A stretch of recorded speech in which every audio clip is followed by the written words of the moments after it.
The growth and evolution of political theory can be elaborated in three major streams. These are classical political theory, modern political theory and contemporary political theory. देखिए, political science की जो हम अगर उसकी growth देखें या इसकी evolution देखें तो इसको तीन स्टडी में हम उसको विभाजन कर सकते हैं. तो ये क्या क्या है ये देख लेते हैं. यह है क्लासिकल पॉलिटिकल थ्योरी, जो आदि जो पुराना जो पॉलिटिकल थ्योरी है उसको क्लासिकल कहा जाता है. उसके बाद आधुनिक जो पॉलिटिकल थ्योरी है उसको मॉडर्न कहा जाता है. और कॉन्टेम्परेरी पॉलिटिकल थ्योरी जो मतलब आपका समयकालीन में जो इस समय में जो पॉलिटिकल थ्योरी चल रहा है जो वर्तमान युग में उसको कॉन्टेम्परेरी पॉलिटिकल थ्योरी कहा जाता है. तो पॉलिटिकल थ्योरी का ये तीन मेजर आपका विभाजन है जिसमें हम इसको विभाजन कर सकते हैं या उसको स्टडी कर सकते हैं. The classification of political theory into classical, modern and contemporary is indeed thematic. What divides the classical or the traditional from the modern is the element of science in the latter and its absence in the former.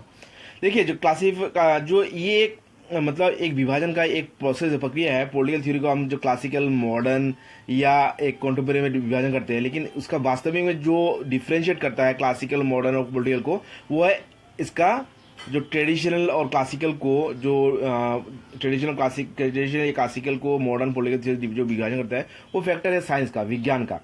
क्योंकि विज्ञान का जो element है वो modern political theory में पाया जा सकता है, लेकिन ट्रेडिशनल या क्लासिकल जो पॉलिटिकल थ्योरी जो चली आ रही है वो ज़्यादातर थ्योरी में जो रीति नीति या थ्योरी पे प्रतिष्ठित है, ना कि साइंस में. तो ये एक मेजर फैक्टर ऑफ डिफरेंस होता है क्लासिकल और मॉडर्न पॉलिटिकल थ्योरी में. अभी आगे देखते हैं.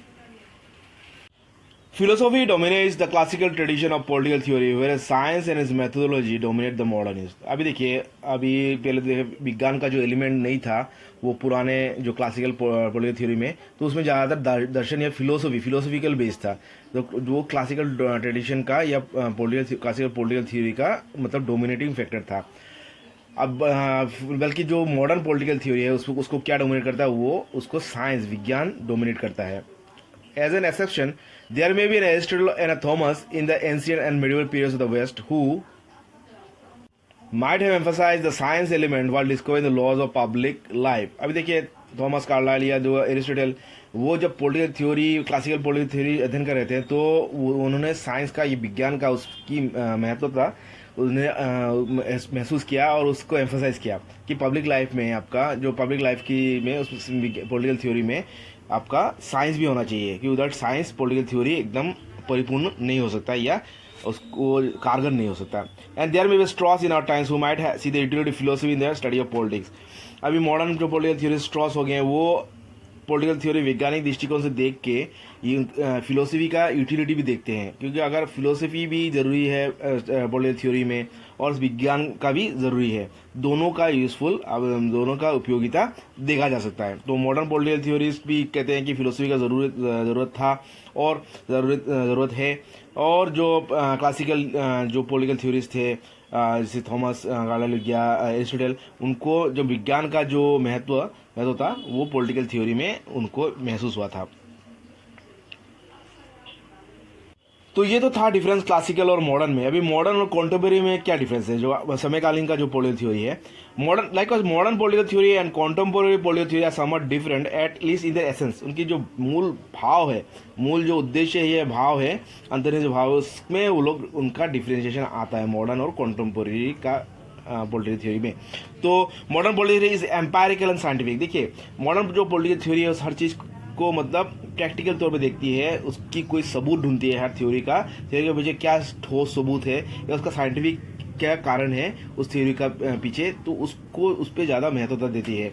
लेकिन जो कॉन्टेम्परेरी जो पॉलिटिकल थ्योरी है वो आपका क्या है, इस फिलोसॉफिकल एंड हिस्टोरिकल, वो दर्शन पे ज़्यादा जोर देती है और हिस्टोरी मतलब जो इतिहास में ऐतिहासिक तौर पे जो फैक्ट्स है या फिनोमेनन है उस पे ज़्यादा दर्शन और ऐतिहासिक फैक्ट्स एंड फिनोमेनन ज़्यादा ध्यान देती है.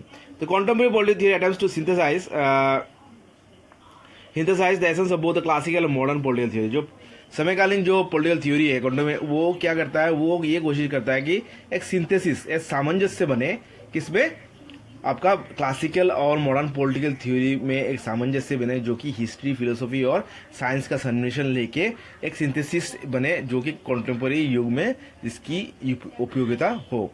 तो दोस्तों ये था अब हमारे जो क्लासिकल या जो ट्रेडिशनल पॉलिटिकल थ्योरी, आधुनिक पॉलिटिकल थ्योरी, मॉडर्न और जो कॉन्टेम्पोररी पॉलिटिकल थ्योरी में डिफरेंसेस क्या था। तो आज के लिए इतना ही। कुछ डाउट है तो कमेंट सेक्शन में लिखिएगा और चैनल को सब्सक्राइब कीजिएगा। आज के लिए थैंक यू।